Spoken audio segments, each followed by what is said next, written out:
কেমন তোর ঢেকে ওই তো আর জুতো পাইয়া মহা খুশি, কিন্তু আমি খুশি না কে রে। রোমানের লেগে একটা আর ইমরানের লেগে একটা, দুই ভাইয়ের লেগে দুইটা জুতা কিনা লয়ে যাই।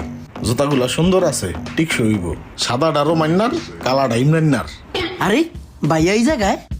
ও ভাইয়া তুমি জুতার দোকানে? হ, এদিকে আয়। এই যে তখন তুই ভাইয়ের লেগে জুতা কিনতে আসি, এদিকে আয়, দেখ কোনটা পছন্দ হয়। রোমান্নার লেগে এটা আর এটা তোর লেগে, দেখ। হ ভাই, আমার লেগে এটা পছন্দ করছে, এটা অনেক সুন্দর হয়েছে ভাইয়া। এটা আমার পছন্দ হয়েছে, অনেক সুন্দর হয়েছে জুতাটা। দেখ পছন্দ হয়েছে নি ঠিক মতো, পছন্দ না হলে এই যে উপরে আরো আছে, দেখ কোনটা ভাল লাগে। তাইলে ভাই এইটা আমার পছন্দ হয় নাই, তাইলে এটা ভাত দেই, এটা ভাত দিয়ে আমি এই জুতাটা নেই। এটা ভালো হইব। এটা ভাল লাগছে তোর? না, এটা ভাল লাগছে বলতে, তাহলে ভাই দেখতাছি এইটাও আমার পছন্দ হয় না, তাহলে আমি অন্য একটা লই, এই জুতাটা লই, এটা রাজকীয় জুতা।